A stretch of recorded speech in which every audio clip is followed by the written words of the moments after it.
تو انفرادی سطح پر اپنے معاملات کا جائزہ لے کے دیکھتے ہیں ہم کیا ہیں، ہماری صلاحیت کیا ہے، ہم دنیا میں کیا کر سکتے ہیں، ہمیں کیا مواقع میسر ہیں۔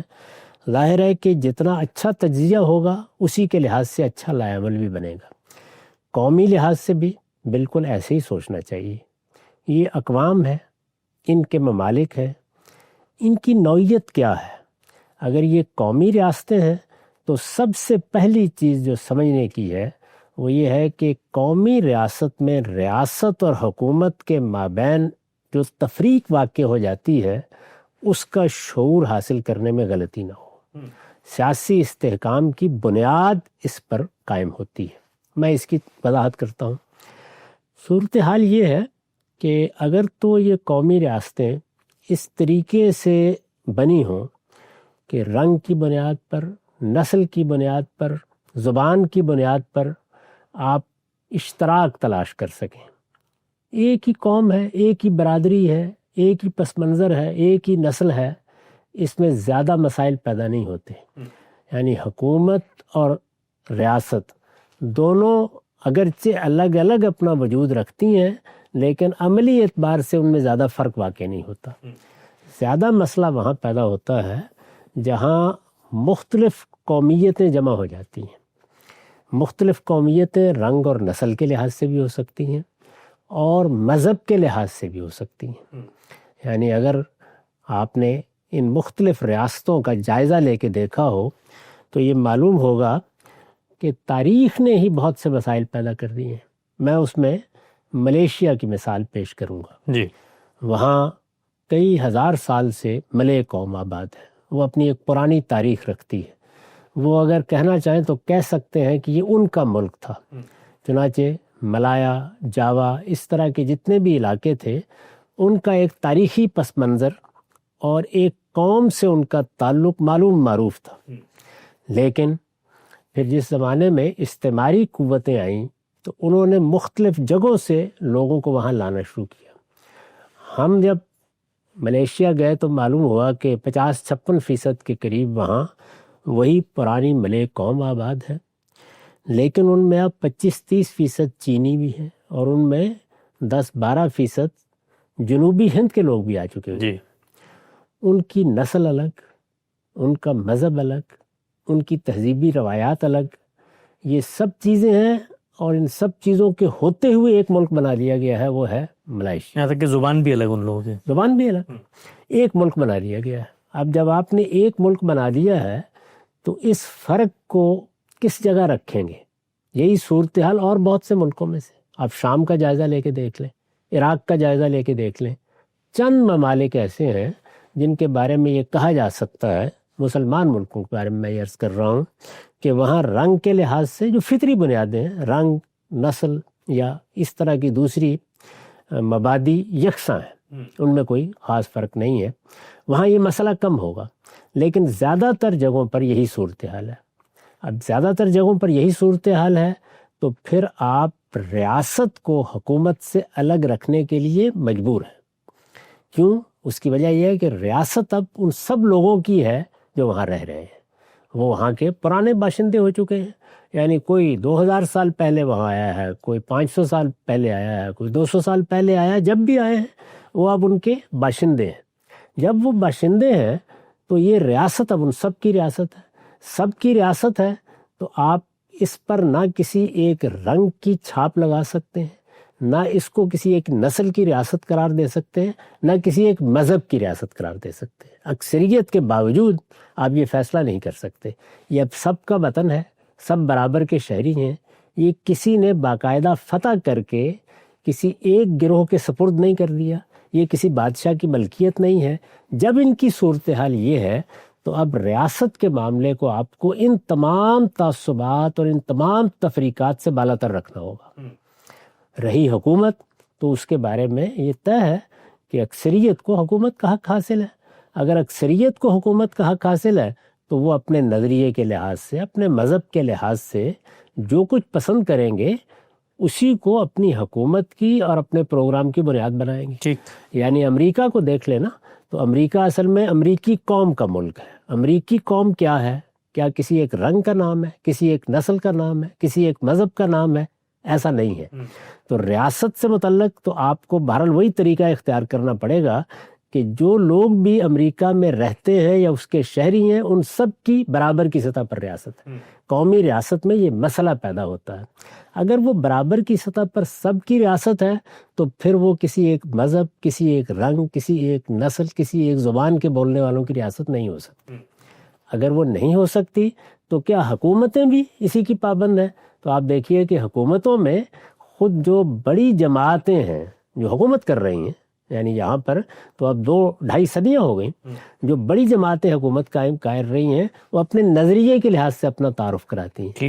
یہ ڈیموکریٹک ہے، یہ ریپبلکن ہے، دونوں نظریہ ہے، نقطہ نظر ہے، زاویہ نگاہ ہے، دنیا کو کیسے دیکھتی ہیں، معاشرے کو کیسے دیکھتی ہیں، ان کا ورلڈ ویو کیا ہے، وہ کس نوعیت کی معاشرت تہذیب پسند کرتی ہیں، یہ ساری چیزیں بالکل درست ہیں۔ تو ان قومی ریاستوں میں استحکام کی پہلی ضرورت یہ ہے کہ کوئی تفریق ریاست کی سطح پر نہ پیدا ہونے دی جائے۔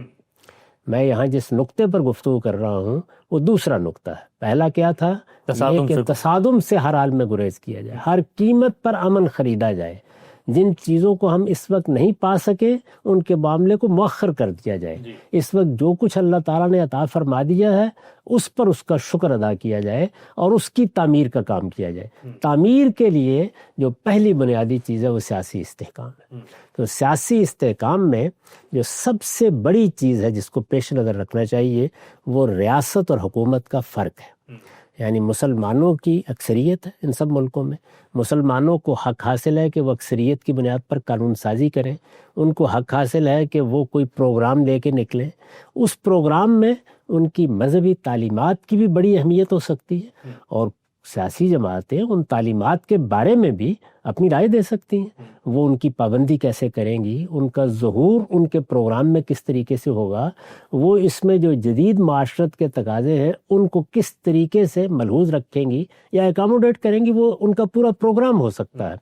لیکن ریاست کے بارے میں یہ ماننا پڑے گا کہ وہ چونکہ قومی ریاستیں ہیں جن میں وطن کو قومیت کی بنیاد بنایا گیا ہے، چونکہ دنیا میں بڑے پیمانے پر لوگ ایک جگہ سے دوسری جگہ ہجرت کر کے آ چکے ہیں۔ اس وقت تو یورپی ملکوں کو یہی مسئلہ درپیش ہے، یعنی ان میں بھی ایک بہت بڑی تعداد ہے، کہیں عربوں سے لوگ آ گئے ہیں، کہیں ترکی سے لوگ آ گئے ہیں، کہیں ہمارے ملکوں سے لوگ چلے گئے ہیں، بڑی بڑی آبادیاں، بڑے بڑے علاقے اب ان کے پاس ہیں۔ وہ بھی اس کو دیکھ رہے ہیں کہ اب ان کی ریاستوں کی پرانی تفہیم میں بہت کچھ تبدیلی کی ضرورت پیدا ہو رہی ہے۔ تو جہاں جہاں بھی مسلمانوں نے یہ ریاستیں بنائیں یا ان کو یہ ریاستیں مل گئیں، یہ 57 کے 57 ملک سب سے پہلا تقاضا یہ کرتے تھے کہ سیاسی استحکام کے لیے ہم ریاست اور حکومت کے فرق کو بہت اچھی طریقے سے ملحوظ رکھیں۔ یہی وہ چیز ہے جس کے بارے میں نے 2015 میں جب اپنا وہ مضمون لکھا ہے کہ اسلامی ریاست ایک جوابی بیانیہ، اس میں واضح کیا تھا کہ ریاست کی سطح پر کوئی مذہبی بحث نہیں ہونی چاہیے، رنگ اور نسل کی کوئی بحث نہیں ہونی چاہیے۔ یہ قومی ریاستیں اس اصول پر بنی ہیں کہ ان میں رہنے والے تمام لوگ برابر کے شہری ہیں، ان کے مابین کوئی تفریق نہیں ہو سکتی۔ چنانچہ ریاست کو بھی کوئی ایسا لبادہ نہیں پہنانا چاہیے ریاست کو جو تفریق پر دلالت کرتا ہو۔ البتہ حکومتیں وہاں بنانی ہیں ان لوگوں نے جو وہاں رہتے ہیں، اور مذہب اصل میں انہی کو مخاطب بھی کرتا ہے، لہٰذا مذہب کی بھی کوئی بحث اگر پیدا ہونی ہے تو وہ حکومت کی سطح پر ہونی چاہیے۔ یعنی یوں سمجھ لیجئے کہ اسلامی ریاست کا کوئی تصور ان ریاستوں سے متعلق قائم نہیں کیا جا سکتا۔ حکومتیں جس طرح ریپبلکن کی ہو سکتی ہیں، ڈیموکریٹس کی ہو سکتی ہیں، اسی طریقے سے اسلامی جماعتوں کی بھی ہو سکتی ہیں اور اسلامی حکومتیں بھی ہو سکتی ہیں۔ یعنی اگر آپ دیکھتے ہیں کہ جرمنی میں ایک سوشلسٹ حکومت قائم ہو گئی ہے تو پاکستان میں یا کسی اور جگہ پر ایک اسلامی حکومت بھی قائم ہو سکتی ہے۔ حکومت کا مطلب یہ ہے کہ وہ لوگ جن کو مینڈیٹ ملا ہے، جن کو حکومت کرنے کا اختیار ملا ہے، جن کو لوگوں نے ان کی اکثریت کی بنیاد پر منتخب کیا ہے، وہ اپنے پروگرام کے مطابق حکومت کرنے کا حق رکھتے ہیں۔ وہ کسی ازم کے علمبردار ہو سکتے ہیں، وہ کچھ اقدار کو اپنی اقدار قرار دے سکتے ہیں، وہ کسی مذہب کے معاملے میں کوئی بات کہہ سکتے ہیں، یہ ان کا معاملہ ہے، اور جب ان کا معاملہ ہے تو حکومت کی سطح پر یہ بحث ہوگی کہ جن جگہوں پر مسلمانوں کی اکثریت ہے وہاں اگر ان کو ان کے دین نے کوئی مذہبی احکام دیے ہیں تو وہ حکومت کے نظام سے کیسے متعلق ہوں گے۔ یعنی مثال کے طور پر اگر حدود کا معاملہ حکومت سے متعلق ہے تو اس کی کیا حیثیت ہوگی، اسی طریقے سے اگر جہاد و قتال کا معاملہ حکومت سے متعلق ہے تو اس کی کیا حیثیت ہوگی۔ ریاست کو اس سے الگ کر کے دیکھنا ناگزیر ہو گیا، اور یہ کیوں ہوا؟ اس لیے کہ وطن کی بنیاد پر قومی ریاستیں بنائی گئی، یعنی ان ریاستوں میں اس کا لحاظ نہیں رکھا گیا کہ کسی ایک رنگ کے لوگوں کی الگ ریاست ہوگی، کسی ایک نسل کے لوگوں کی الگ ریاست ہوگی، کسی ایک زبان کے بولنے والوں کی الگ ریاست ہوگی، کسی ایک مذہب کے ماننے والوں کی۔ اکثریت بے شک ان سب ممالک میں مسلمانوں کی ہے، لیکن ریاست بحیثیت ریاست وطن کی بنیاد پر بنائی جانے والی قومی ریاست ہے۔ اس کو آپ عملی اظہار کے لحاظ سے یوں سمجھیے کہ ہم نے بر صغیر میں یہ مطالبہ کیا کہ ہماری الگ ریاست بنا دی جائے، وہ ریاست بن گئی۔ جب وہ ریاست بنی تو اس سے پہلے، اس ریاست کے وجود میں آنے سے ایک دن پہلے ہم مذہب کی بنیاد پر گفتگو کر رہے تھے، مذہب کی بنیاد پر الگ ہو رہے تھے، مذہب کی بنیاد پر اپنی الگ ریاست کا مطالبہ کر رہے تھے، لیکن جیسے ہی وہ ریاست وجود میں آئی تو اب اس میں رہنے والے بدھ، اس میں رہنے والے ہندو، اس میں رہنے والے سکھ، اس میں رہنے والے مسلمان سب کے سب پاکستانی ہو گئے۔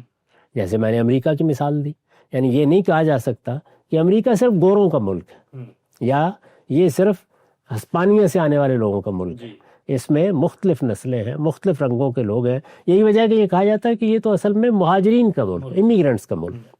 تو یہ صورتحال موجودہ دنیا میں قومی ریاستوں نے پیدا کی ہے۔ سیاسی استحکام کے لیے اس بحث کو ختم کرنا ضروری ہے کہ حکومتیں اپنا پروگرام لے کے آئیں، وہ مذہبی بھی ہو سکتا ہے، وہ کسی جگہ پر معاشرتی بنیاد پر بھی ہو سکتا ہے، وہ معیشت کی بنیاد پر بھی الگ الگ نقطہ نظر کے حاملین ہو سکتے ہیں، جیسے کہ میں نے مثالیں دی ہیں اس کی، اور وہ اپنا پروگرام لے کے آئیں گے، اپنا مینڈیٹ لیں گے، اس کے تقاضوں کو پورا کریں گے۔ وہ ان کے مذہبی تقاضے بھی ہو سکتے ہیں، لیکن جہاں تک ریاست کا تعلق ہے وہ ان سب چیزوں سے بالکل بالا تر ہوگی، وہ سب باشندوں کی ریاست ہوگی، اس میں کسی کو کسی پر کوئی برتری حاصل نہیں ہوگی، اس کے تمام شہری رنگ سے، نسل سے قطع نظر، اسی طرح مذہبی نقطہ نظر سے قطع نظر ریاست کے شہری ہوں گے، اور اس لحاظ سے ان کے مابین کسی سطح پر کوئی تفریق پیدا نہیں کی جائے گی۔ سیاسی استحکام کے لیے پہلی بنیادی چیز یہ ہے۔ اس کے بعد جو دوسری بنیادی چیز ہے وہ یہ کہ کسی ایک نظام پر ان سب لوگوں کا اتفاق ہونا چاہیے جو کسی نہ کسی درجے میں افتراق پیدا کر سکتے ہیں۔ مختلف قوتیں ہوتی ہیں جی، ان میں قومیت کی بنیاد پر، ان میں رجحانات کی بنیاد پر، ان میں ان کے نقطہ نظر کی بنیاد پر، اور مذہب کی بنیاد پر بھی بہت سے مسائل ہو سکتے ہیں۔ اب ہم نے ان ریاستوں میں کوئی نظام بنانا ہے، ٹھیک، وہ نظام کیا ہوگا؟ اگر مثالی نقطہ نظر سے دیکھیے تو دنیا میں بھی اس وقت ہر آدمی یہی کہے گا، ہمارا دین بھی یہی کہتا ہے، اگر علم و عقل کے مسلمات کی روشنی میں دیکھا جائے تو وہاں بھی ایک ہی نتیجہ نکلتا ہے، اور وہ یہ کہ جب انسان نے اپنی ضرورت سے ریاست کے نظم کو پیدا کیا ہے تو اس میں اب جو حکومت بھی بنائی جائے، جو نظام بھی قائم کیا جائے، وہ لوگوں کی مرضی سے ہونا چاہیے، لوگوں کے اعتماد پر ہونا چاہیے، جس کو قرآن مجید نے مسلمانوں کے بارے میں اس طرح بیان کیا کہ امرہم شورا بینہم، ان کا نظم اجتماعی ان کے باہمی مشورے پر مبنی ہے۔ وہ رائے دیں گے، وہ اپنا نقطہ نظر بیان کریں گے، اسی کی بنیاد پر حکومتیں قائم ہوں گی، اسی کی بنیاد پر قائم رہیں گی، اور اگر وہ کسی موقع پر اعتماد سے محروم ہو جاتی ہیں تو پھر ان کو رخصت ہونا ہوگا۔ اس اصول کو مان لیا جائے۔ یہ مثالی بات ہے۔ اس مثالی نظام کو وجود میں لانے کے لیے کچھ چیزوں کی حیثیت لوازم کی ہے، وہ اس کے پری ریکویزٹس ہیں، آپ ان سے الگ نہیں ہو سکتے۔ وہ یہی ہے کہ آپ نے تمام طبقات کے معاملے میں ایک ایسا اصول وضع کر لیا ہے جس سے سوسائٹی کے ارباب حل و عقد متعین کیے جا سکے۔ یہ ہمارے ہاں کی اصطلاح ہے۔ ارباب حل و عقد کا مطلب ہے وہ لوگ جن کو اعتماد کے قابل سمجھ کر لوگوں نے منتخب کر لیا ہے کہ وہ ان کی نمائندگی کر سکتے ہیں۔ جس طرح کہ آپ کہتے ہیں پارلیمنٹ وجود میں آنی چاہیے، ایک ایوان نمائندگان ہاؤس آف ریپرزنٹیٹو وجود میں آنا چاہیے. یہ مشورے کے لیے ناگزیر ضرورت ہے. ہو سکتا ہے دنیا میں جو تبدیلیاں آ رہی ہیں اس کے بعد اس کی ضرورت نہ رہے اور آپ گھر میں بیٹھے ہوئے ہر معاملے میں ہر شخص کی رائے لے سکیں، لیکن اب تک دنیا میں جو تجربات ہوئے ہیں ان میں یہ ناگزیر ضرورت ہے. خود ہمارے ہاں آپ جانتے ہیں کہ ہمارے علم میں ارباب حل وقت کی اصطلاح استعمال کی جاتی ہے. یعنی یہ وہ لوگ ہیں جو کھولتے ہیں اور باندھتے ہیں. حل وقت کا مطلب ہے کھولنا اور باندھنا، معاملات کی ذمہ داری ان کے پاس ہے. خود قرآن مجید نے الامر کی اصطلاح بھی استعمال کی ہے. یعنی سوسائٹی نے ان کو اعتماد دیا ہے. وہ قبائلی نظام میں اور طریقے سے ملتا ہے، وہ آج کی ریاست میں اور طریقے سے ملتا ہے، وہ انتخاب سے بھی مل سکتا ہے اور وہ لوگوں کے ایک عمومی اجتماعی فیصلے سے بھی حاصل ہو جاتا ہے. اس کی صورتیں مختلف ہو سکتی ہیں لیکن وہ آپ کو بنانا ہوگا. جب آپ اس کو بناتے ہیں تو ہر قوم کی ضروریات مختلف ہو سکتی ہیں، ہر قوم کے حالات مختلف ہو سکتے ہیں. مسلمانوں کو جب یہ 57 ملک ملے تو اس کے پیچھے خود ان کی تاریخ کیا تھی؟ یعنی اگر غور کر کے دیکھیں تو وہ تاریخ اصلاً ولایت عہد کی بنیاد پر قائم ہونے والی حکومتوں کی تاریخ تھی. اچھا. یا آپ کیسی کہہ سکتے ہیں کہ وہ بادشاہت یا ملوکیت کے طریقے کا نظام تھا، یا جس طرح سے امارات میں نظام قائم ہوتے ہیں اس نوعیت کا نظام تھا. پارلیمنٹ کی کوئی روایت ہمارے یہاں اس طرح قائم نہیں ہوئی. ارباب حل وقت کی تعین کا کوئی طریقہ مسلمان دریافت نہیں کر سکے. اس کے بالکل برخلاف اگر آپ رومن امپائر کی تاریخ پڑھیں تو وہاں شروع ہی سے یہ چیز پیدا ہو گئی. سینٹ تھا اور پارلیمنٹ ارباب حل وقت کا ایک باقاعدہ ادارہ، اس کا ایک نظم یا دارالعمرا کہہ لیجئے. یعنی اگر آپ برطانیہ میں بھی جمہوریت کی تاریخ کو دیکھیں تو وہاں دارالعمرا نے بڑا بنیادی کردار ادا کیے اور آہستہ آہستہ پہلے بادشاہ کے اختیارات کم ہونا شروع ہوئے، پھر دارالعمرا کے کم ہونا شروع ہوئے اور اقتدار اصلاً دارالعوام کو منتقل ہو گیا. یہ ایک تدریجی عمل ہے لیکن اس کی بنیادیں وہاں موجود ہیں، قاعدہ وہاں موجود ہے. ہمارے ہاں یہ چیز وجود پذیر نہیں ہو سکی. یعنی رسالت مآب صلی اللہ علیہ وسلم نے جو جماعت پیدا کر دی تھی، ایک دعوت نے جماعت پیدا کی. قبیلے تاریخ سے بنتے ہیں، ان کی بنیادیں نسلی ہوتی ہیں یا رنگ کی بنیاد پر لوگ ایک دوسرے کے ساتھ مناسبت پیدا کر کے اکٹھے ہو جاتے ہیں. زبان لوگوں میں اشتراک پیدا کر دیتی ہے، ان کے معاشی حالات، ان کا ثقافتی پس منظر ان کو ایک قبیلے کی صورت دے دیتا ہے. یہاں جو جماعت بنی جس کو ہم جماعت صحابہ کہتے ہیں، وہ جماعت اصلاً دعوت کی بنیاد پر بنی. ایک پیغمبر کی بعثت ہوئی اور رسالت مآب صلی اللہ علیہ وسلم نے یہ جتنی بنیادیں ہیں ان سب کو ختم کر کے ان کے درمیان سے دین کی بنیاد پر، پیغمبر سے تعلق کی بنیاد پر، پیغمبر کے ساتھ جدوجہد کی بنیاد پر ایک نئی جماعت بنا دی. وہ جماعت صحابہ ہے اور ہم جانتے ہیں کہ کل تعداد کتنی ہے؟ زیادہ سے زیادہ کوئی 1.25 لاکھ کے قریب یہ تعداد ہے. یعنی آپ موجودہ زمانے کے لحاظ سے دیکھیں تو ایک چھوٹے سے محلے میں اتنے لوگ آ جاتے ہیں. ہمارے ہاں جو قومی اسمبلی کے لیے ایک حلقہ بنتا ہے، کانسٹیٹوئنسی بنتی ہے، اس میں اس سے کہیں زیادہ لوگ موجود ہوتے ہیں. تو اتنی تعداد تھی. اس تعداد میں قدرت کے نظام نے جو انسان کے اندر ایک پوٹینشل رکھا ہے، قوت رکھی ہے، اس کا ظہور ہو گیا اور قیادت بھی پیدا ہو گئی. یہ قیادت ہوتی ہے سیاسی قیادت، جس کو ہمارے ہاں ارباب حل وقت کہا جاتا ہے. یہ قیادت ہم گن کر بتا سکتے ہیں. یعنی ہمیں معلوم ہے کہ جو 20-25 سال کی جدوجہد ہے اس نے کیا نتائج پیدا کیے. مسلمان منظم ہو گئے، مسلمان ایک جماعت بن گئے، مسلمان صحابہ کی حیثیت سے اپنی ایک انفرادیت پیدا کرنے میں کامیاب ہو گئے. ہجرت کے لیے ان کو ایک جگہ مل گئی، وہ وہاں آ گئے، وہاں ان کا ایک نظم حکومت قائم ہو گیا. خود رسالت مآب صلی اللہ علیہ وسلم نے اس میں منہاج نبوت کی بنیاد رکھ دی. اس کے ساتھ قیادت بھی پیدا ہو گئی. سیاسی قیادت میں آپ انگلیوں پر گن کے بتا سکتے ہیں کہ سیدنا صدیق ہیں، سیدنا عمر ہیں، ابو عبیدہ بن الجراح ہیں، معاذ بن جبل ہیں، سعد بن عبادہ ہیں، سعد بن معاذ ہیں. انصار کے لیڈروں میں سے بعض دوسرے لوگ ہیں. ایسا ہی معاملہ ان لوگوں کا ہے جن کے 6 افراد کو سیدنا عمر نے منتخب کیا تھا اور ان کو ذمہ داری دی تھی. یہ لوگ ہیں. یعنی یہ گویا قیادت ہے اس وقت کی. ان 6 لوگوں کے بارے میں بھی جانتے ہیں. ان میں عبد الرحمن بن عوف ہے، ان میں سعد ہیں، ان میں اسی طریقے سے طلحہ ہیں، زبیر ہیں، سیدنا علی ہیں، سیدنا عثمان ہیں رضی اللہ عنہ. تو یہ اس وقت مسلمانوں کی قیادت ہے. مسلمانوں کی یہ قیادت اس دعوت نے پیدا کی ہے. یعنی جس طرح قبائلی قیادت کو قبیلے کی تاریخ پیدا کرتی ہے، اس کے احوال پیدا کرتے ہیں، اس کا ماضی پیدا کرتا ہے، اسی طرح رسالت مآب کی دعوت نے یہ قیادت پیدا کر دی. اس قیادت کے بارے میں کوئی اختلاف ہی نہیں تھا. تو گویا ارباب حل وقت کی ایک جماعت وجود میں آ گئی. 10 12 15 لوگ ہیں. یہ ایک ہاؤس آف ریپرزنٹیٹو بن گیا.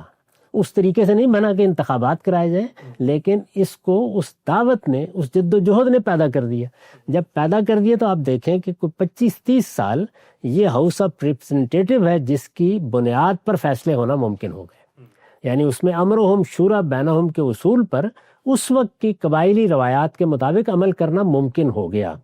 لیکن جیسے ہی اس جماعت میں یہ ارباب حل وقت ختم ہو گئے، یعنی سیدنا علی رضی اللہ عنہ کی جب شہادت ہوئی ہے تو اس کے ساتھ یہ جماعت بھی ختم ہو گئی. جماعت سے مراد یعنی اس کے ارباب حل وقت، ابتدائی جو لوگ تھے جو سیاسی قیادت کے منصب پر فائز تھے، سب ایک ایک کر کے دنیا سے رخصت ہو گئے. دنیا سے رخصت ہو گئے تو پھر کیا بحران پیدا ہوا. اور جب وہ بحران پیدا ہوا تو پھر مسلمانوں کے اس وقت کے ذمہ دار لوگوں کو یہ فیصلہ کرنا پڑا کہ اب شاید ہم امرہم شورا بینہم کے اصول پر اس طرح حکومت کا نظام نہیں چلا سکتے. تو انہوں نے اس وقت ولایت عہد کا طریقہ اختیار کر لیا. وہ ولایت عہد کا طریقہ ایسے ہی تھا کہ جس طرح آپ کو پانی میسر نہیں ہے تو آپ نے تیمم پہ اکتفا کر لیے، اسی اصول پر اس کو اختیار بھی کیا گیا. بہرحال اس سے ہمارے ہاں بادشاہت کی، ملوکیت کی اور عمارت کی ایک روایت قائم ہو گئی. ہم اپنے نفسیاتی ماضی میں، اپنے تاریخ میں یہ چیز لے کے آئے تھے. دنیا میں جب استعمار نے اپنا بستر سمیٹنا شروع کیا تو جمہوریت، جمہوری اقدار، قانون کی حکمرانی اور اس طرح کے بہت سے تصورات پیدا ہو گئے تھے. قانون کی حکمرانی کا معاملہ تو ہمارے ہاں بھی بڑی شان کے ساتھ قائم رہا، لیکن یہ جمہوریت، امرہم شورا بینہم، اس طرح کی جتنی چیزیں ہیں ان کا ایک خاص سطح پر دنیا میں ظہور ہو گیا. بلکہ دنیا میں جن قوموں کو 200-300 سال سے حکومت اور نظام قائم کرنے کا موقع ملا، اپنی سلطنتیں بھی آگے بڑھانے کا موقع ملا، انہوں نے اس کے بہت سے اصول قواعد بھی بنا لیے تھے. اس میں پارلیمانی صدارتی قسم کے بعض ایسے ڈھانچے بھی وجود میں آ گئے تھے جو ایک مکمل تصویر بناتے ہیں. تو یہ صورتحال پیدا ہو چکی ہوئی تھی. اب اس صورتحال میں ہمارا نظام کیا ہونا چاہیے؟ یعنی یہ 57 ملک ہے، ان کو فیصلہ کرنا ہے. تو ایک بڑا مسئلہ یہ تھا. اس وقت اگر آپ نگاہ ڈال کے دیکھیں تو اس میں آپ کو 3 طرح کے رجحانات نظر آئیں گے. ایک وہ جگہ ہیں جہاں بادشاہتیں قائم ہیں، وہ بادشاہتیں تاریخ میں ان کو منتقل ہوئی ہیں اور انہوں نے اس کو باقی رکھا ہے. اس کی سب سے نمایاں مثال اگر آپ دیکھیے تو جزیرہ نما عرب ہے. یعنی وہاں پر باقاعدہ مطلق العنان حکومتیں قائم تھیں. وہی حکومتیں ہیں جو کچھ تغیرات کے ساتھ اپنے نظم کو باقی رکھے ہوئے ہیں. چنانچہ وہاں سیاسی استحکام کا مسئلہ ہی نہیں پیدا ہوا. تاریخ نے جو کچھ ان کو دیا تھا وہ اسی میں آگے بڑھ رہے ہیں. اب یہاں مثالی طور پر کیا ہونا چاہیے وہ زیر بحث نہیں ہے. سیاسی استحکام کے نقطے کی میں وضاحت کر رہا ہوں تو وہاں سیاسی عدم استحکام پیدا ہونے کے امکانات ہی نہیں رہے. ایک نظم قائم ہے، الا یہ کہ خدا نخواستہ وہاں کوئی خلفشار پیدا ہو. اب تک صورتحال یہی باقی رہی. دوسرے وہ ہیں کہ جن ملکوں میں اس طرح کا پس منظر ان کو میسر نہیں ہو سکا، یعنی وہاں کوئی پرانی بادشاہتیں، اس طرح کی مستحکم حکومتیں موجود نہیں تھیں، وہاں ایک نئے نظام کو وجود پذیر ہونا تھا. تو ہم نے دیکھا کہ وہاں پھر بہت سے تجربات ہوئے. یعنی اگر کچھ خاندانوں کو بادشاہت دی گئی تو وہ بھی نہیں چل سکی. کچھ عرصے کے بعد وہاں پر افواج نے اقتدار سنبھال لیا. افواج کے اندر بھی بغاوتوں کی ابتدا بعض ملکوں میں ہو گئی. آپ شام کی تاریخ پڑھ لیں، آپ عراق کی تاریخ پڑھ لیں. بتدریج وہاں جس کو ہم یک جماعتی آمریت کہتے ہیں اس سے ملتے جلتے نظام وجود میں آ گئے. تو دوسری صورت بہت سی جگہوں پر یہ اب بھی آپ دیکھ سکتے ہیں کہ وہاں یہی صورتحال موجود ہے. یعنی یک جماعتی آمریت بالکل اسی طرح کا نظام ہوتا ہے جس طرح مثلا چین میں ہے، جس طرح مثال کے طور پر اس وقت افغانستان میں قائم ہو گیا ہے. یعنی ایک خاص طبقہ یا ایک خاص جماعت، وہ نظریاتی بھی ہو سکتی ہے اور اس کا کوئی اور پس منظر بھی ہو سکتا ہے، اس کے پاس اقتدار آ گیا ہے اور وہ اس اقتدار کو اپنے طریقے پر جو اس کا نقطہ نظر ہے قائم رکھے ہوئے اور قائم رکھنے پر اصرار بھی کر رہی ہے. بعض جگہیں ایسی ہیں جہاں جمہوریت کی طرف پیش رفت جاری ہے، اور اس میں یہ کہا جا سکتا ہے کہ اچھی پیش رفتی بعض جگہوں پر ہوئی ہے۔ اس میں آپ انڈونیشیا کو گنوا سکتے ہیں، آپ ترکی کو گنوا سکتے ہیں، آپ خود پاکستان کا نام لے سکتے ہیں۔ 2 جگہیں البتہ ایسی ہیں جہاں مسلمانوں نے ایک باقاعدہ طریقے کا تجربہ کیا ہے، یعنی ایک نئے نظام کا تجربہ کہہ سکتے ہیں آپ کیا ہے، یا یہ کہہ سکتے ہیں کہ اس راستے کو تبدیل کرنے کی صحیح کی ہے۔ ان میں ایران ہے۔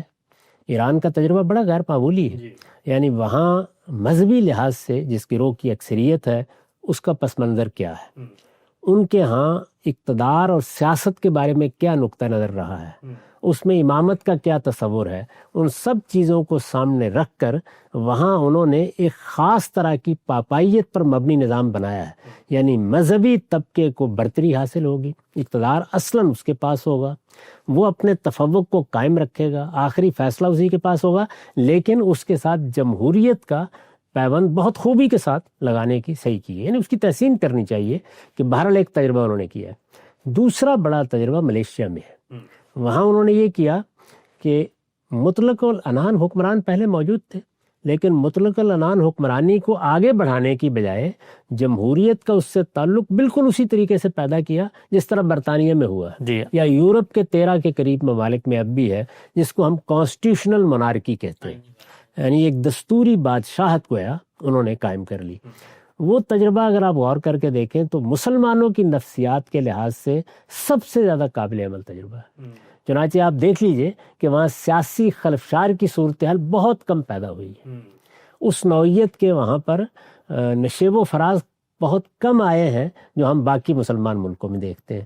یہ ایک نظر گویا ہم ڈال سکتے ہیں کہ اس طرح کی صورتحال ہے۔ اس میں جس چیز کو بڑی بنیادی حیثیت حاصل ہے، جس طرح میں نے پہلے عرض کیا کہ ریاست اور حکومت کے معاملے کو خلط ملط نہ ہونے دیا جائے۔ اس موجودہ صورتحال میں ریاست کی سطح پر نہ رنگ کی بحث ہونی چاہیے، نسل کی بحث ہونی چاہیے، نہ مذہب کی بحث ہونی چاہیے۔ دیکھیے یہی بحث ہے جو ہمارے ہاں تفریق کا باعث بنی، یہی بحث ہے جو ہندوستان میں بھی اب تفریق کا باعث بن رہی ہے۔ حکومت کی سطح پر آپ اپنی بات بیان کریں اور برابر کے شہری مان کر جو کچھ معاملہ کرنا ہے اس کو آگے بڑھائیں۔ یہ پہلی چیز ہے سیاسی استحکام کے لیے۔ دوسری چیز یہ کہ آپ اپنے لیے کسی نظام پر اتفاق کریں، اس نظام میں جتنے اسٹیک ہولڈر ہیں وہ سب لوگ مل کے طے کریں کہ وہ کیا نظام ہے۔ یہاں پر میں ایک چیز کی طرف اشارہ کر دوں، اور وہ یہ ہے کہ پرانے نظام میں سیاسی استحکام کو جو چیز نقصان پہنچاتی تھی وہ کیا چیز ہوتی تھی؟ ایک تو یہ ہے کہ باہر سے کوئی حملہ آور ہو گیا، جیسے بر صغیر میں ہم بہت سے واقعات دیکھتے ہیں، باہر سے قومیں آتی ہیں، حملہ آور ہو جاتی ہیں۔ اندرونی طور پر کیا مسئلہ پیدا ہوتا ہے؟ اندرونی طور پر مسئلہ اصل میں فوجی قوت پیدا کرتی تھی۔ فوجی قوت آپ اپنی حکومت کی نوعیت کے لحاظ سے مجبور تھے کہ شاہی خاندان میں تقسیم کریں، یعنی شاہی خاندان میں یا بالعموم جو شہزادے ہوا کرتے تھے انہی کو مختلف جگہوں پر افواج دے دی جاتی تھی مختلف علاقوں میں۔ اب ان کے پاس فوجی قوت موجود ہے، یوں سمجھیں کہ جیسے آپ کے 12-13 کور کمانڈر ہیں تو اسی طرح کی صورتحال موجود ہے، وہ اپنی اپنی جگہ موجود ہے۔ جب اپنی اپنی جگہ موجود ہیں تو اب جس کے حق میں بھی فیصلہ ہوگا وہ یہ حیثیت رکھتا ہے کہ اپنے فیصلے کے خلاف بغاوت کر دے۔ اوہ اچھا، یہ موجود ہے نا۔ اب مثال کے طور پر اگر شاہ جہان نے ایک فیصلہ کیا ہے تو اس فیصلے کو منوایا جائے گا۔ وہ کون منوائے گا؟ ریاست میں فیصلوں کو منوانے کے لیے فوج چاہیے، پولیس چاہیے، یعنی یہ قانون نافذ کرنے والے یا قانون کی برتری کو قائم رکھنے والے ادارے ہیں جن سے ریاست مستحکم ہوتی ہے۔ کوئی وزیر اعظم بیٹھا ہوا ہے اپنے دفتر میں، اس کے پاس کیا ہے؟ اس کے پاس تو اصل میں قلم کاغذ ہی ہے۔ وہ ایک قانون بنا دے گا، ایک حکم دے دے گا، حکم پر عمل درآمد کس نے کرنا ہے؟ وہ انہی قوتوں نے کرنا ہوتا ہے، انہی اداروں نے کرنا ہوتا ہے۔ اسی طرح ایک چیف جسٹس ہے، وہ عدالت میں بیٹھ کے فیصلہ دے دے گا، اس فیصلے کے بارے میں آپ جانتے ہیں کہ وہ ہوا میں معلق رہ جاتا ہے، اس کو بھی انہی اداروں نے جا کے نافذ کرنا ہوتا ہے۔ تو عام طور پر یہ تھا کہ چونکہ نظم قائم کرنے کے لیے اور مملکت کو اپنی گرفت میں رکھنے کے لیے انہی لوگوں کو ذمہ داریاں دے دی جاتی تھیں، کوئی قومی فوج اس طریقے سے نہیں بنائی جاتی تھی۔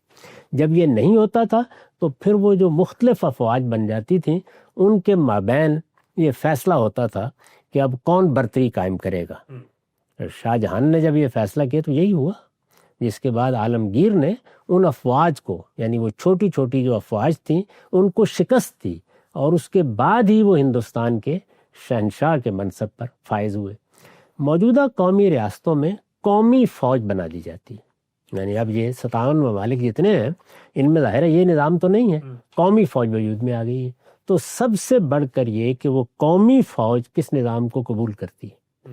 یہ قبول کرنا ایک تو یہ ہے کہ تون و کرہن، ایک یہ ہے کہ چیزوں کو سمجھ کر کیا قبول کیا گیا ہے، یعنی اگر اس کا نقطہ نظر الگ ہے، وہ چیزوں کو اور زاویے سے دیکھ رہی ہے، تو اس کا کوئی امکان ہی نہیں ہے کہ آپ کوئی مستحکم نظام کا۔ بہت اہم بات، بہت اہم بات۔ ہاں، یعنی یہ ناگزیر چیز ہے۔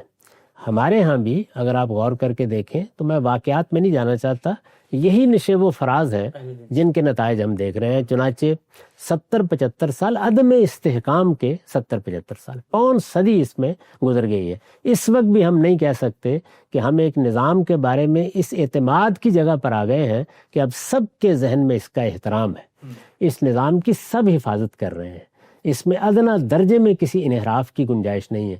ہر وقت خطرہ لاحق ہوتا ہے، کچھ معلوم نہیں کہ کب کون سا ادارہ کیا پروگرام بنا کے کس چیز کو روبہ عمل کرنے کے لیے میدان میں آ جائے۔ اور ظاہر ہے قوت ایک ایسی چیز ہوتی ہے کہ اس کے مقابلے میں آئین، قانون، آپ کے آدرش، آپ کی تقریریں، آپ کے وعظ کوئی اہمیت نہیں رکھتے۔ یعنی وہ قوت جب کوئی فیصلہ کر لیتی ہے تو پھر وہ اس کو نافذ کرتی ہے۔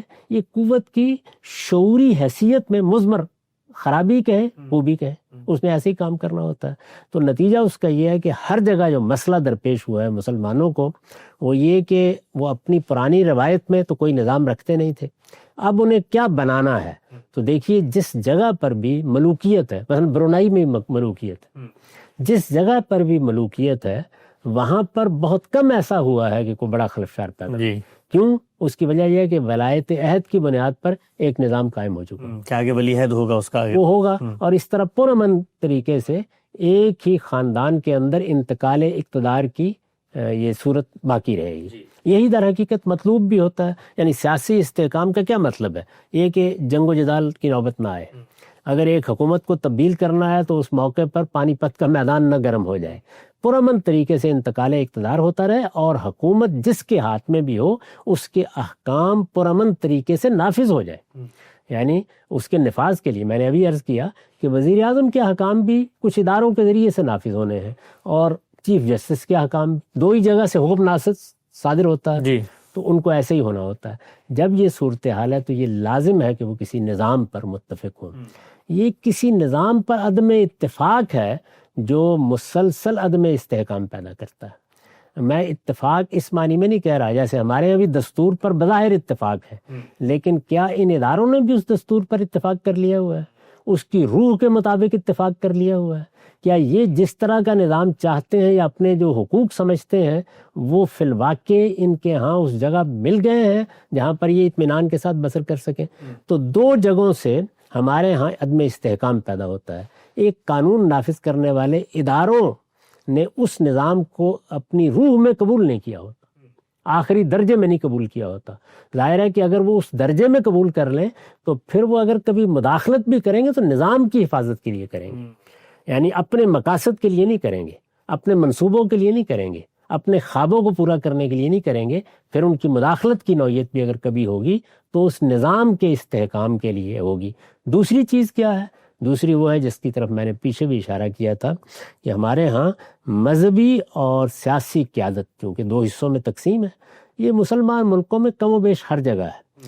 جب یہ صورتحال ہے، بر صغیر میں زیادہ ہے، جب یہ صورتحال ہے تو پھر مذہبی قیادت کے لیے کوئی جگہ نکالنی ہوگی۔ مذہبی قیادت کو ریاست کا نظام دے دیا جائے، اس سے زیادہ کوئی خطرناک چیز نہیں ہو سکتی۔ اچھا، میں آپ سے عرض کرتا ہوں کہ افلاطون نے یہ خواب دیکھا تھا کہ فلسفیوں کو حکومت دے دی جائے۔ میں یہ عرض کروں گا کہ اس سے بھی زیادہ خطرناک کوئی چیز نہیں ہو سکتی۔ اچھا، سیاست کچھ عملی تقاضے چاہتی ہے، جبکہ مذہبی علماء، دانشور، فلسفی، حکیم یہ اپنی روح میں، اپنی شخصیت میں، اپنے پس منظر میں مثالیت پسند ہوتے ہیں۔ مثالیت پسندی اس جگہ پر بڑی قیمتی چیز ہے جہاں آپ مشورہ دے رہے ہیں، جہاں آپ رائے دے رہے ہیں، جہاں آپ تنقید کر رہے ہیں، جہاں آپ آدرش بتا رہے ہیں، جہاں نصب العین کی طرف توجہ دلا رہے ہیں، بڑی قیمتی چیز ہے، لیکن عملی تقاضوں کے لحاظ سے اس سے زیادہ خطرناک چیز کوئی نہیں ہوتی۔ تو عملی طور پر سیاسی قیادت ہی کے پاس نظم رہنا چاہیے، لیکن اب پھر یہ سوال پیدا ہوتا ہے کہ جس طریقے سے کسی ملک کی قانون نافذ کرنے والی قوتوں کو اس نظام میں شرع صدر ہونا چاہیے، اسی طریقے سے جو مذہبی قیادت ہے اس کو شرع صدر بھی ہونا چاہیے، اور اس کے ساتھ اس کی جگہ بھی متعین کرنی چاہیے، کیونکہ وہ پیدا ہو چکی ہے۔ اس میں ہماری تاریخ میں مختلف طریقے اختیار کیے گئے۔ مثال کے طور پر میں اس سے پہلے بھی کئی بار عرض کر چکا ہوں کہ عباسیوں نے یہ کیا کہ مذہبی قیادت جو کچھ بھی پیدا ہو رہی تھی اس کے لیے عدالتی نظام کھول دیا، یعنی جوڈیشری کو ایک لحاظ سے ان کے حوالے کر دیا۔ قاضی ابو یوسف کا انتخاب کیا، پہلے وہ کوشش کرتے رہے کہ امام ابو حنیفہ اس کے لیے راضی ہو جائے، پھر انہوں نے قاضی ابو یوسف کا، ان کے تلمیذ رشید کا انتخاب کیا، ان کو قاضی القضات چیف جسٹس بنایا اپنی بڑی سلطنت کا، اور پھر صدیوں کے لیے یہ نظام ہمارے مذہبی علماء کے سپرد ہو گیا۔ یہ صورتحال ہوئی۔ اچھا، عثمانیوں نے اس میں ایک مزید کام یہ کیا کہ اس جگہ پر ایک شیخ الاسلام کا تقرر کر دیا اور بہت سے مراسم اس سے متعلق کر دیے۔ اس طرح کی صورتحال اب مثلا انگلستان میں بھی دیکھیں گے، وہاں پر بھی بشپ آف کینٹربری مذہبی طبقے کو ایک خاص حیثیت حاصل ہے، وہ ان کے ہاں دارالعمراء میں ایک خاص جگہ پر بیٹھتے ہیں، اور اس جگہ کے لحاظ سے یا ان مراسم کے لحاظ سے وہ گویا ریاست کے نظام کا ایک حصہ بن جاتے ہیں۔ تو انہوں نے بھی یہ طریقہ اختیار کیا۔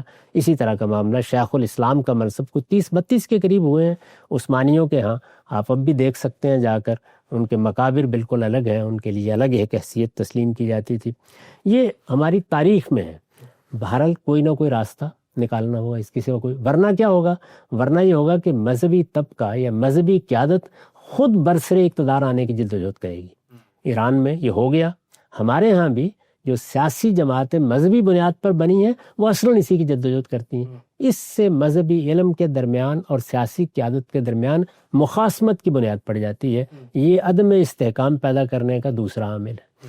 تو میرے نزدیک یہ وہ چیزیں ہیں کہ جن کو طے ہونا چاہیے ہر حال میں کہ ہم جو نظام بھی بنا رہے ہیں اس نظام پر ایک تو قانون کی حکمرانی قائم کرنے والے اداروں کا کامل اطمینان ہو، ورنہ وہ سازشیں کریں گے، دائیں اور بائیں سے حملہ آور ہوں گے، ان کے اپنے اندر تفریق پیدا ہوگی، وہ نظام کو چلنے ہی نہیں دیں گے، وہ مختلف منصوبے بنائیں گے، وہ اپنے کٹ پتری لوگ تیار کریں گے، یعنی اس طرح کے بے شمار کام جو میرے خیال میں اب میں اگر گنوا بھی دوں اور اطلاق کر کے بھی دکھا دوں تو کوئی خاص فرق نہیں پڑے گا۔ لوگ بہت اچھی طرح جانتے ہیں کہ وہ جہاں جہاں بھی ہوئے ہیں، وہ ترکی میں آپ دیکھ لیں، وہ انڈونیشیا میں اس کی تاریخ کا آپ مطالعہ کر لیں، اس کی تاریخ آپ شام اور عراق میں دیکھ لیں، افریقہ کے بعض ممالک میں دیکھ لیں، بالکل اسی طریقے سے ہوگا۔ اور یہی معاملہ مذہبی قوتوں کا ہے۔ یعنی اب تو آپ اپنے ملک میں یہ دیکھ رہے ہیں کہ مذہبی قوتیں صرف یہ نہیں ہیں کہ وہ اپنے مطالبات پیش کر رہی ہیں، صرف یہ نہیں ہے کہ وہ ان مطالبات کو اس زبان میں پیش کرتی ہیں کہ یہ ہم نہیں ہونے دیں گے، صرف یہ نہیں ہے کہ بہت سے ایسے قوانین جن کو علم و عقل قبول کرنے کے لیے تیار نہیں ہے وہ اس میں کامیاب رہے کہ ان کو ہمارے نظام قانون کا حصہ بنا دے۔ صرف یہی نہیں ہے کہ وہ اپنی طاقت کا مظاہرہ کرنے پر آ جاتے ہیں، بلکہ اس سے آگے بڑھ کر ان کے زیر اثر وہ گروہ منظم ہو گئے ہیں جن کو آپ خوارج قرار دے کے اب ان کے خلاف لڑ رہے ہیں۔ تو یہ میرے نزدیک عدم استحکام کے عوامل ہیں، ان کو ہر حال میں ایڈریس ہونا چاہیے، اور ایسے نظام کی طرف بڑھنا چاہیے تھا مسلمانوں کو کہ ان کے ہاں سیاسی استحکام کی منزل قریب آتی۔ میں نے عرض کر دیا کہ نظام کے بارے میں یا نظم ریاست کے بارے میں ایک تو مثالی چیز ہے، وہ وہی ہے، لیکن وہ مثالی چیز یا مثال کے طور پر سیاسی اقدار ہیں، یعنی جمہوریت، قانون کی حکمرانی، بنیادی حقوق کی حفاظت، اسی طریقے سے قوموں کا حق خود ارادی، یہ سب چیزیں نصب العین بن سکتی ہیں، آدرش بن سکتی ہیں، ان کو سامنے رکھ کر ہم اپنا نظم بنا سکتے ہیں۔ لیکن چشم زدن میں آپ یہاں پہنچ جائیں، یہ مثالیت پسندی ہوگی۔ اپنے حالات کا بالکل درست جائزہ لے کے سب سے پہلے یہ بنیادی فیصلہ ہے جو سب لوگوں کو مل کے کرنا چاہیے کہ ہمارے ملک میں، اور ہر ملک کے حالات مختلف ہو سکتے ہیں، وہ کیا نظام ہے جو ہم قائم کریں گے۔ نظام یعنی وہ نظام کا مطلب یہ ہے کہ اتفاق ہو گیا، اب کوئی اس کی طرف میلی آنکھ سے نہیں دیکھے گا، ہاں اس میں بہتری کا عمل جاری رہے گا، اس کو ایک مثالی نظام کی طرف بڑھانے کا عمل جاری رہے گا، وہ ایک الگ چیز ہے، وہ پھر تدریج کے ساتھ ہونا چاہیے، کیونکہ سیاسی معاملات میں تدریج ہی آسن ہوتی ہے۔ تو یہ دوسرا نقطہ ہے کہ سیاسی استحکام ناگزیر ہے، اس کے بغیر تعمیر و ترقی کا عمل نہیں ہو سکتا۔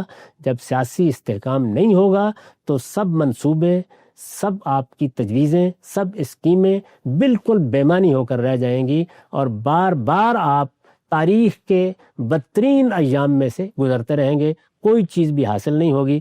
4 5 10 سال کے لیے معلوم ہوگا ہم آگے بڑھ رہے ہیں، معلوم ہوگا ہم پھر پیچھے ڈال دیے گئے ہیں۔